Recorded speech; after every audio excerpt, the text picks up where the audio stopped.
Good afternoon, all. Paul from CamelbackTrading.org coming to you this Tuesday afternoon, May 6th. We're looking at Window Traders market profile of the ES and NQ. Sloppy day.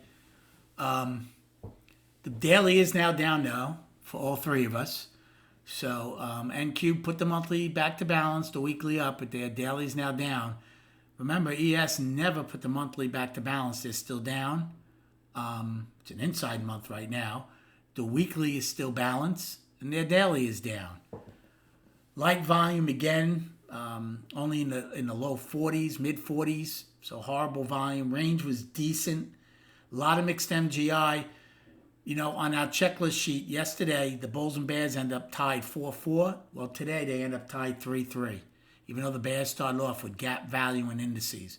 So that's 2 days in a row with a tie. We've never had more than one in a month. So it shows you these past 2 days, Monday and Tuesday, has had very, very mixed MGI, which has not made trading that easy. Really hasn't. Had a good day, though, overall. I think we saw the market well. We changed when the market changed. To tell you this market's mechanical is an understatement. ES missed filling the gap from May 1st by a tick. NQ missed filling their gap by a little bit. And then when we went up, NQ had problems filling their gap until a quick spike in F filled it, and that was it.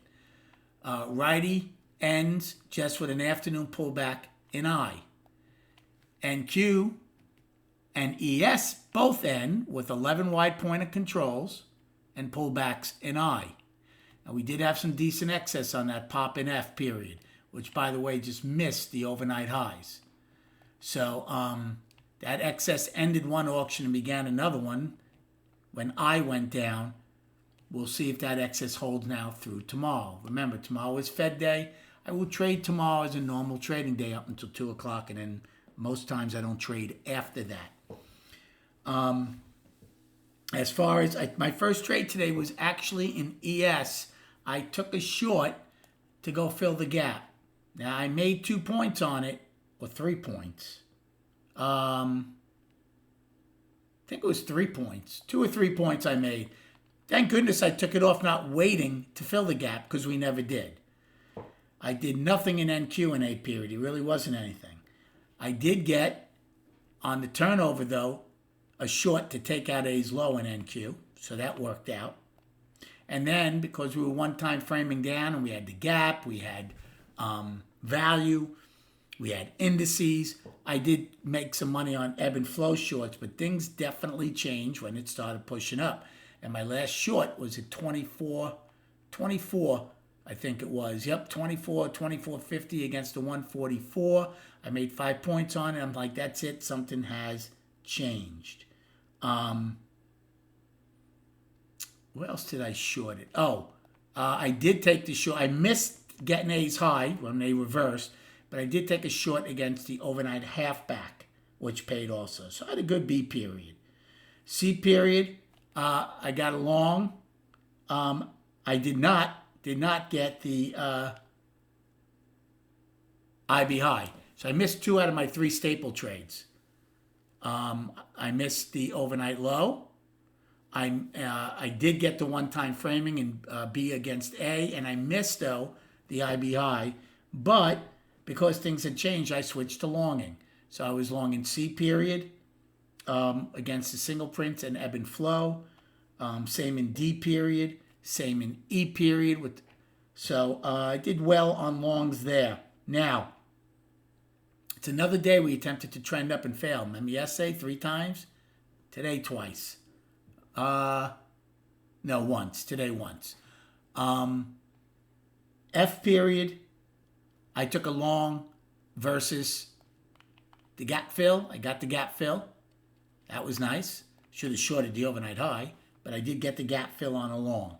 When we pulled back in G, I thought it could be an afternoon pullback, but not with a lot of confidence because with the indices still being down and lower value.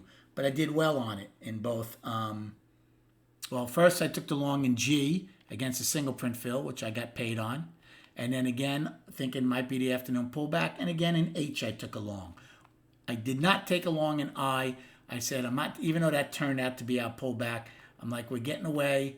The only other long I would have taken, it was against the opening to see if, but we never got near there. And then in K period, I took one short against value high when we popped up to around E's high and made a little bit on that. So overall, it was a good day. Now look, I am calling the daily down. Some people might still be calling it a 4-day balance, and that's fine. But we took out Thursday's low. I'm calling it down. They want to go back to balance, take out today's high. And Q certainly took out Thursday's low also. Now, we did hold the gaps. So some people might say, well, we held those gaps on May 1st by a tick in ES and then Q a little more, so I'm going to call it balance. Again, I don't have a problem with that, but I'm going to call it down. I'm not going to ignore the fact that we haven't filled those gaps yet, so it'll be very interesting tomorrow to see if we do, what kind of reaction we get off of those, because don't forget, below that, we have the price, that large price probe. Okay, from M period. And then chart-wise, just going to show you the daily. So again, some people will call this a 4-day balance. I think we took it out a little more than I would have liked, so I'm calling it down. But again, this is 4 days in a row now. We're caught above the 50, but below the 200. So it'll be interesting to see which one we test first, but more importantly, which one we get acceptance either above or below. Hope you had a good day trading. Thank you so much for liking and subscribing to this channel. Enjoy your evening, and we'll speak prior to the opening tomorrow.